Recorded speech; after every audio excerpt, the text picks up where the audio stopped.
Welcome to strength.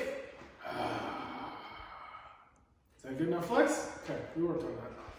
All right, so what you will need today is a kettlebell or a dumbbell. If you have different ones and you maybe want to switch them out as you go, that works. Just kind of see how you feel. If you only have one, that's totally fine as well. Okay, so each movement will work with a kettlebell or a dumbbell.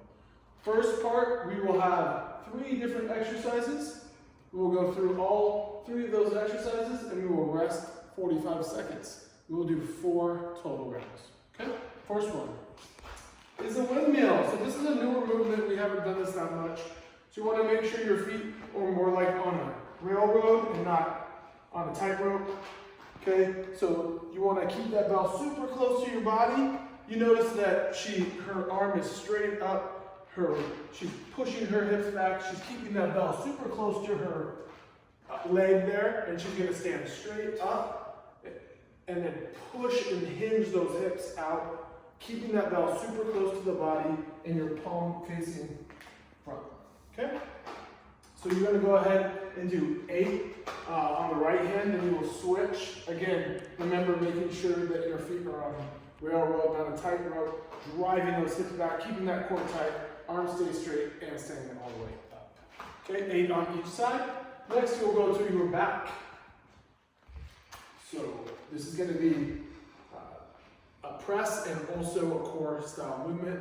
Good, you notice how she correctly brought the bell up. So she's going to point her toes. The goal is to activate the core, keep the back flat on the ground. Always making a fist with the other hand when you're doing single arm stuff. And you notice that she's barely keeping her shoulder blades off the ground. The most important thing, as I said before, is keeping that back flat to the ground and pointing those toes. If you can't get your back flat to the ground, go ahead and put your feet in a tabletop or flat to the ground, and then do your presses. You will do 8 on each side. And make sure when you do switch the bell, you're bringing it behind your head. All right, you don't want to bring it across your body in case you drop it. You don't want to mess up that beautiful grill. All right, last but not least, halos. All right, so with the halo, you want to make sure that you have it in the goblet position, elbows in tight. You're going to bring that bell around the front. You want to make sure you get all the way around your head. Okay, full range of motion, coming back to center, and then going the opposite way. The more you can get, the more range of motion you can get, the more you're going to get out of the exercise, your shoulders and the core. Okay, this is a good one. So you're going to do 10 total halos. So you would go 1 and then back the other way. That would be 2. Okay, all the way to 10.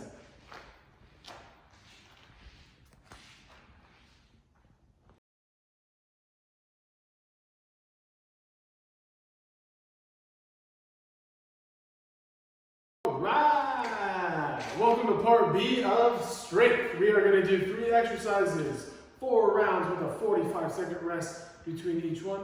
I again have my beautiful fiance, Von Dean, with me.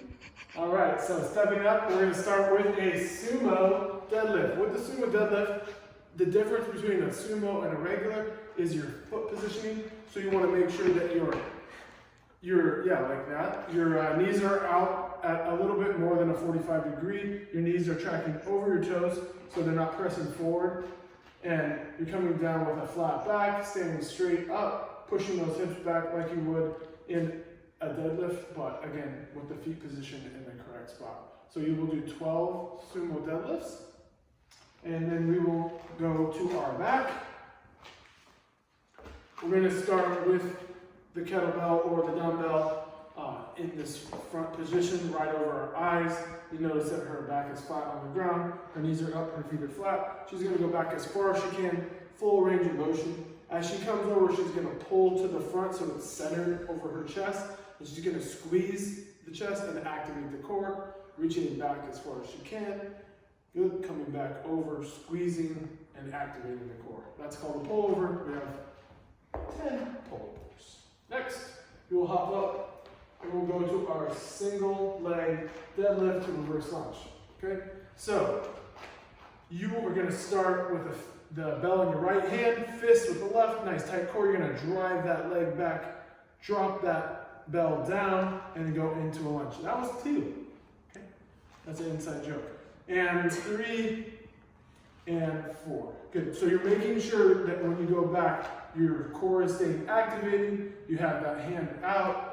The bell is in the same hand as the leg going back. You stand up, drop back without hitting your knee on the ground. So you will do 10 on the right leg, and then you will switch 10 on the left.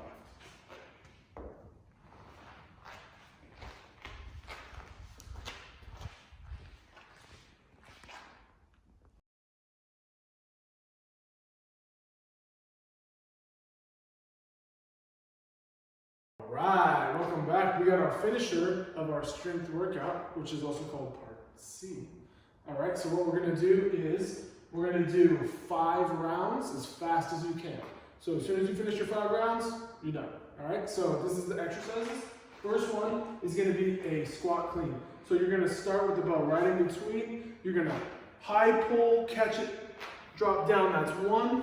So you notice how she's high pulling here. She's catching, as she's catching, she's already dropping into that squat. She's gonna do 8 of those, and then she's gonna set her dumbbell down or her kettlebell down, and she's gonna laterally jump over, burpee jump, 1, burpee jump, 2, until she gets to 4 reps, and she will do 5 rounds as fast as she can. Your heart rate will definitely be up.